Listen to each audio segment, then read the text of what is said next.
Hello, my name is Claire Sheffer, and I'm a student at A.T. Still University, and today I'm going to be talking to you about how to transform data into information. Specifically, I looked at the global burden of diseases information, and more specifically, disability, incidence, prevalence, and years lived. So today's highlights, I'm going to talk about what data set I used, how to create information from data, and then I'm going to place it in the greater context of this course we're currently in, specifically talking about HIE, EBM, and EHR. So the data set I used is from the Global Burden of Disease, which is a resource or tool used to quantify health loss from hundreds of diseases, injuries, and risk factors with the end purpose of improving health systems and enabling disabilities. At its most basic, the project is a collection of information from 3,600 researchers in 145 countries, which spans a diverse array of races, ages, and diseases. The entirety of the dataset, for which I looked at a very narrow segment, focused on prevalence, incidence, and years lived with disease. Within the larger dataset, information was broken into categories based on organ systems, i.e. respiratory, and into specific diagnoses, i.e. COPD. The prevalence and years lived with this disease were collected. However, the individual piece I looked at identified organ systems and recorded the prevalence in males and females in the years 1990 and 2017. You can see an example of what this data looked like to your right. For example, substance use is over twice as prevalent in males than females. Substance use increased 0.3% in men from 1990 to 2017 and decreased in women 2.7% between 1990 and 2017. There are three informational questions that can be answered once data is given context, and that's what information is. It's data with context. First, you can have a comparison between males and females. You can see to your left a graph created to compare the prevalence of differences in disease processes between males and females in 1990. Therefore, with the above graph, one can better understand how different disease processes affect different demographics, in this case, females and males, differently. Second, comparisons can be made between different years, in this case, 1990 and 2017.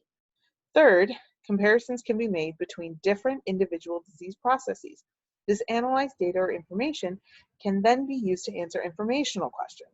These informational questions can be which demographics to target when creating health interventions, or which diseases may require more or less resources and funding. To create one singular example, one can see that other non-communicable diseases are more prevalent in males than females, and that non-communicable diseases were, in general, more prevalent than any other disease process listed. This is information you can garner from the chart. Therefore, in 1990, more resources should have been utilized towards non-communicable diseases in general, with an even greater slant towards males. So now giving all of this information context. So first looking at health information exchange, which is the process that allows healthcare providers the ability to access and share medical information. This can work on an individual scale with individual patients or on a global scale, as utilized in this case.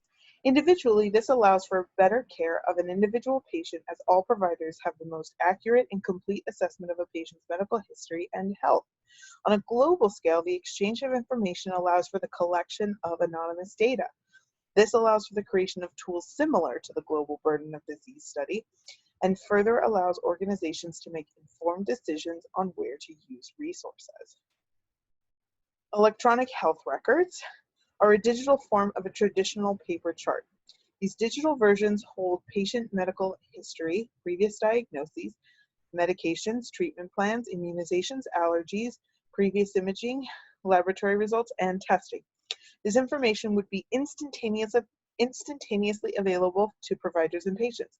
The prevalence data analyzed for this project in its own way is a version of a global EHR.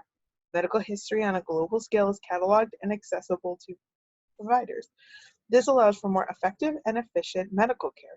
Context is given on a global scale in the same way EHRs place individual patients into context. Finally, evidence-based medicine, which allows for the integration of clinical experience, patient specifics, and research information. This is the reasonable use of best evidence in making decisions about patient health. Evidence-based medicine is the analysis of raw data into information for the purpose of creating effective interventions and care for patients.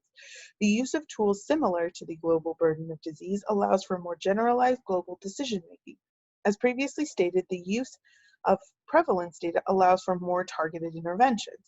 Physicians may be more likely to ask male patients about substance abuse because of data-based information that states the greater prevalence in this demographic. Thank you all for listening. If you have any questions, please feel free to contact me at my email address listed there. And here were all my resources. Have a wonderful day.